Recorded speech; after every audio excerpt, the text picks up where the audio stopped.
ABK Radio. L'interview.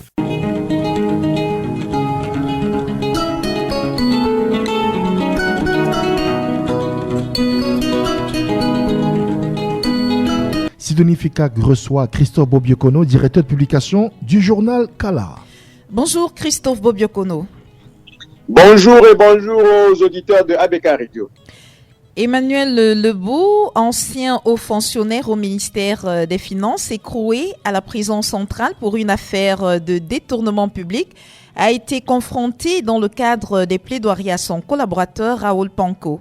Les deux se sont rejetés les responsabilités selon la grande une du journal Kalara de cette semaine, dont les détails de l'article sont contenus dans les pages 4 et 5. Christophe Bobiokono.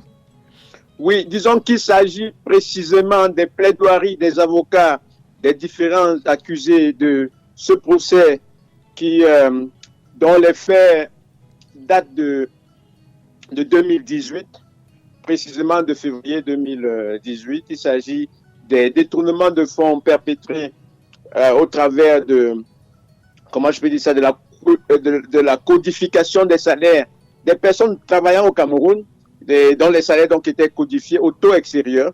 Voilà, c'était le fait des agents du ministère des Finances avec des complicités extérieures. Donc on est à la phase donc des plaidoiries dans cette deuxième affaire qui compte parmi des accusés monsieur Emmanuel Lebou comme accusé.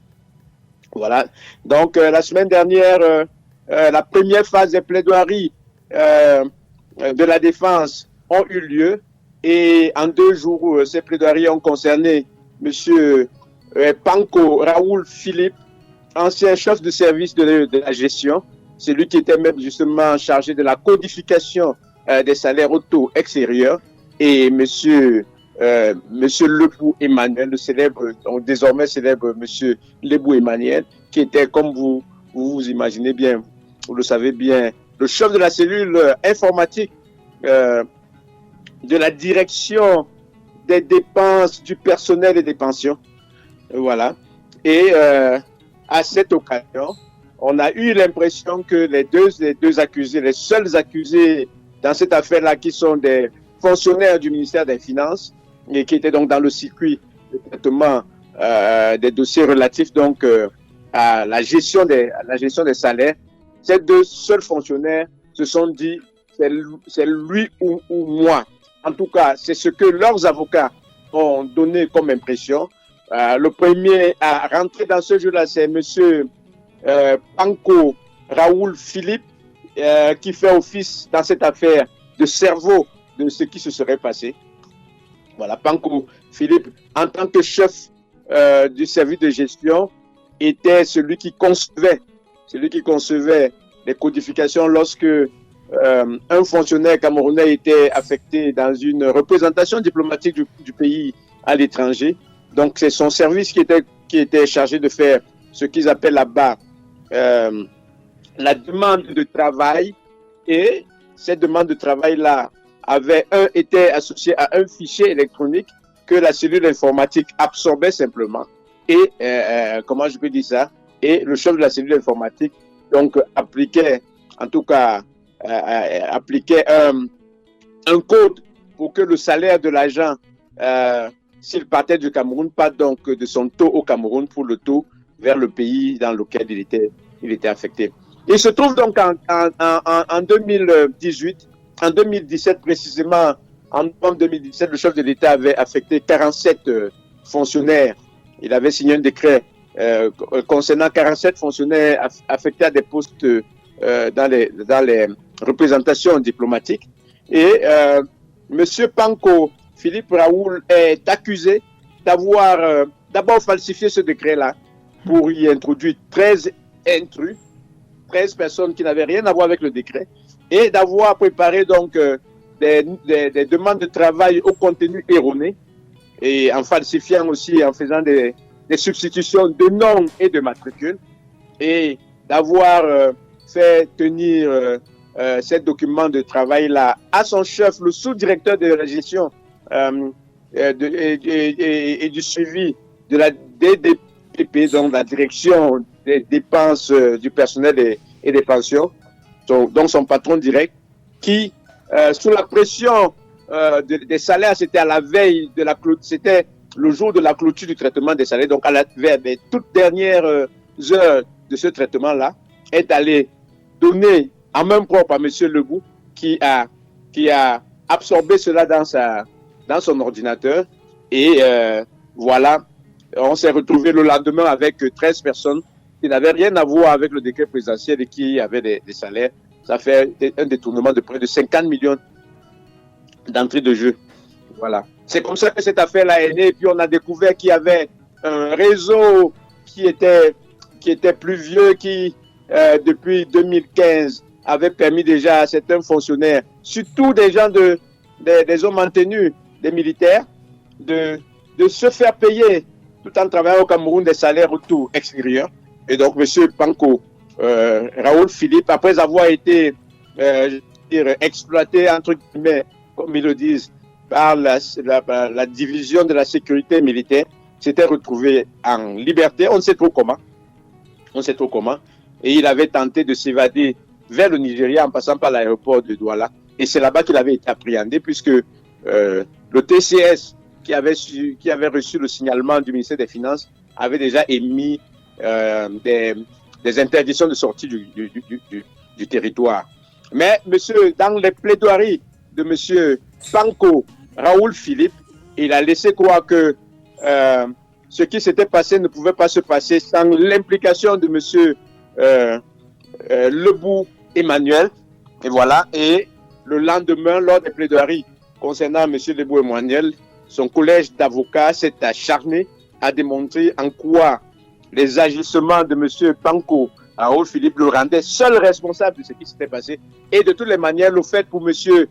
Michel Bakary, le chef hiérarchique direct de M.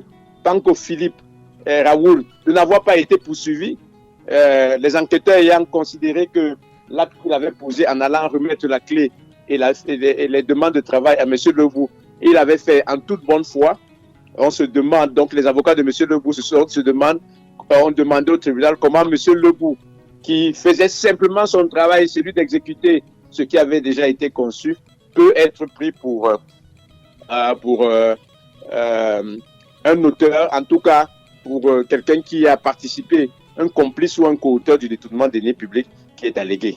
Je rappelle que le montant total des détournements dans cette deuxième affaire est de 340 millions de francs.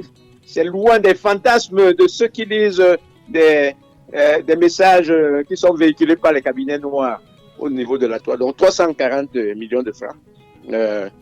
On attendra donc les plaidoiries des deux autres personnes qui sont impliquées dans cette affaire-là, puisque il y a en tout 6 personnes accusées, mais 2 sont en fuite.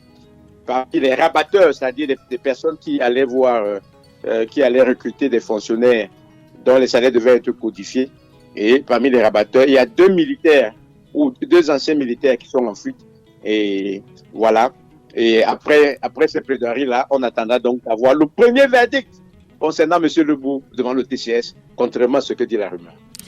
Merci Christophe Bobiokono pour toutes ces informations. Nous continuons de suivre cette actualité de près grâce à vous. Vous dévoilez quelques évolutions de procès du monde juridico-judiciaire encore ce matin. Christophe Bobiokono, évoquant avec vous l'affaire Jean-Marie Atangana Mebara, ancien secrétaire général de la présidence détenu à la prison principale de Yaoundé-Kondengui depuis le 6 août 2008 et accusé d'avoir orienté les fonds destinés à l'achat d'un avion Boeing 9 vers la location d'un appareil d'occasion. Son histoire donc revient au goût du jour et nous essayons de comprendre avec vous pourquoi Maître Assira fait un coup de gueule dans le cadre de cette affaire à la justice camerounaise. Oui, disons, Maître Assira s'est assigné ce qu'on pourrait appeler un devoir de mémoire pour son client. Monsieur Jean-Marie Atangana Mebara était son client, l'un des premiers clients d'ailleurs de Maître Assira lorsqu'il est rentré au Cameroun, et c'est quelqu'un qui l'a donc dont il a défendu les intérêts dans toutes les procédures judiciaires et qui continue de défendre d'ailleurs puisque tout n'est pas éteint devant les juridictions camerounaises. Et monsieur Atangana Mebara fait l'objet d'un vrai déni de justice. Il ne faut pas se cacher pour le dire, puisque M. Atangana Mebara a été définitivement condamné de tentative de détournement de la somme de 29 millions de dollars. Voilà, cette somme d'argent était destinée justement, comme vous l'avez rappelé, à l'achat de l'avion présidentiel. Mais M. Atangana Mebara, qui est arrivé à la présidence de la République après M. Marafa, il faut rappeler que M. Marafa a été condamné pour détournement de cette même somme. M. Atangana Mebara qui vient après être condamné pour tentative de détournement. Alors la question qu'on se pose est celle de savoir comment on peut tenter de détourner ce qui a déjà été détourné. Voilà, c'est quasiment une infraction impossible, mais les juridictions camerounaises, voilà, animées par des mains noires, ont pu produire cela dans les archives nationales. Et M. Atangana a été poursuivi pour plusieurs autres chefs d'accusation, avec notamment Ephraim Inoni et feu l'ambassadeur Jérôme Mendouga. Voilà. Donc c'est cette affaire-là qui amène Maître Assira à faire donc ce rappel de mémoire, et il en profite pour rappeler que il avait saisi pour le compte de son client la Commission africaine des droits de l'homme et des peuples, et que cette dernière avait intimé l'ordre au Cameroun de remettre en liberté M. Atangana Mebara en lui assurant un procès équitable. Rappelons que M. Atangana Mebara a été victime victime de 3 condamnations, donc une seule affaire qui a démarré a donné lieu à 3 condamnations du fait de différentes disjonctions de procédure, que Maître Assira a dit ne pas, comment je peux dire ça, ne pas apparaître, être inconnu du code de procédure pénale camerounais. Donc, on démarre des procédures avec vous, mais vous, à l'arrivée, vous vous retrouvez avec 3 condamnations. Une de 15 ans de prison, l'autre de 20 ans, l'autre de 25 ans. Voilà. Donc, monsieur Atangana Mebara, qui ne fait plus du tout confiance à la justice camerounaise, donc il n'espère plus rien, avait écrit pour demander que la dernière de ces affaires, qui est encore pendant devant la Cour suprême, il a désisté de son pouvoir pour espérer enfin que, voilà, de rester tranquille et vivre sa peine dans son petit. Mais jusqu'à présent, probablement 3 ans après cette demande-là, la Cour suprême n'a pas toujours bougé, simplement pour prendre acte donc de cette demande de désistement. Voilà, en gros, le fond de cette affaire. Et monsieur Maître Assira s'est fait un soin particulier de rappeler toutes les manœuvres qui font honte à la justice camerounaise et qui permettent de penser qu'elle a encore des efforts à faire pour devenir une justice indépendante. Voilà, donc je rappelle que l'article est à lire dans l'hebdomadaire Kalara, paru ce 6 septembre 2023, aux pages 6, 7 et 12 du journal. Pour clôturer notre entretien de ce matin, intéressons-nous à l'affaire Martinez-Zogo. Et vous allez nous donner votre lecture ou alors l'information qui est: le juge d'instruction Sikati a-t-il prorogé le mandat de détention provisoire à la prison principale de Yaoundé-Kondengui de Jean-Pierre Amogo Belinga et Maxime Ekoeko? Oui, c'est évident, dans la mesure où aucun des mis en cause à cette affaire-là incarcérés dans l'une des prisons de Yaoundé, parce que certains sont à la prison principale, d'autres à la prison secondaire, d'autres à la prison centrale et un autre probablement à la prison militaire de Yaoundé, donc dans 3 prisons dispersées. Aucun d'entre eux ne s'est retrouvé en liberté. Ça signifie que les mandats d'incarcération qui avaient été émis contre eux le 4 mars 2023 ont été donc prorogés parce que ces mandats de détention-là avaient une durée de 6 mois. Donc ces 6 mois-là ont expiré ce lundi. Voilà, donc le juge Sikati, je crois, Kemwo est allé, le lieutenant-colonel Sikati Kemwo est allé lui-même dans les pénitenciers notifier à chacun des mis en cause cette prorogation de détention provisoire. Il l'a fait vendredi dernier et non jeudi comme les réseaux sociaux l'avaient indiqué. La précision est de taille. il a fait précisément vendredi, qui était le dernier jour ouvrable de la semaine. Il aurait pu le faire aussi samedi, c'est vrai. Mais avant le dimanche 4, pour ne pas se retrouver dans une situation ambiguë avec les mises en cause. Mais avant ça, monsieur Sikati, le lieutenant-colonel Sikati Kemwe, avait, on pourrait dire, engagé déjà les auditions des mises en cause. Nous savons que le commissaire divisionnaire Maxime Léopold Eko a été entendu, longuement entendu, et qu'il a été confronté à un certain nombre de cadres de la Direction générale des renseignements, de la recherche extérieure, la DGE, qu'il dirigeait autrefois. Donc le juge a dû essayer de confronter ses premières déclarations à la réalité de ce qui s'était vécu au moment des faits. Mais l'enquête s'est un peu, on pourrait dire, elle s'est un peu cristallisée sur le cas Eko et donc ces confrontations-là, de sorte que monsieur Danloué, le lieutenant-colonel Danloué, qui fait office d'acteur principal dans cette procédure, n'a pas encore été auditionné. Son audition a été plusieurs fois programmée et n'a pas été réalisée. Voilà. C'est ce que nous avons appris justement, notamment de son avocat, Maître Jacques Moun, qui nous l'a confirmé vendredi en disant que son client n'avait pas encore été auditionné parce que les auditions des autres accusés avaient un peu traîné en longueur et il était en attente de la programmation d'une nouvelle date d'audition pour son client. Voilà le point sur ce dossier-là. Pour vos lecteurs, c'est bien de rappeler que toutes ces personnalités sont poursuivies pour la filature, l'enlèvement et la mort à la suite des tortures de Martinez Zogo,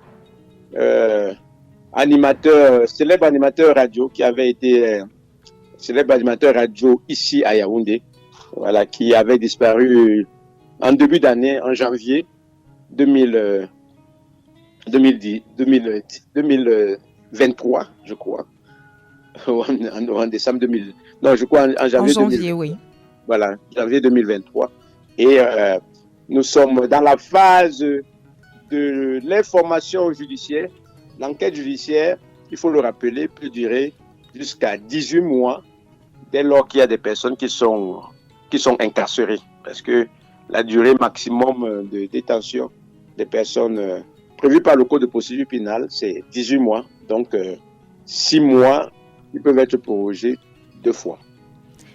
Merci Christophe Bobiokono de votre disponibilité encore ce matin. Je rappelle... Oui, merci à vous et bonne journée et bonne suite d'activités à vos fidèles auditeurs qui doivent savoir que les informations que nous commentons se retrouvent dans les colonnes de Kalara, mais aussi dans le site internet du journal www.kalaraebdo.cm. Voilà. Mais on peut aussi retrouver dans www.kalaraebdo.com, mais c'est le site, l'adresse principale, c'est www.kalaraebdo.cm. Voilà. Donc nous serons heureux de les accueillir là-bas comme lecteurs ou abonnés, parce que le journal, sauf pour les contenus sponsorisés, les articles sont consultés par les seuls abonnés. Merci Christophe Bobiokono. Merci. ABK Radio. De lundi à vendredi dès 7h. Retrouvez dans le 7-10, 7h-10h. ABK Matin, premier sur le matin. Les invités consultants de classe exceptionnels.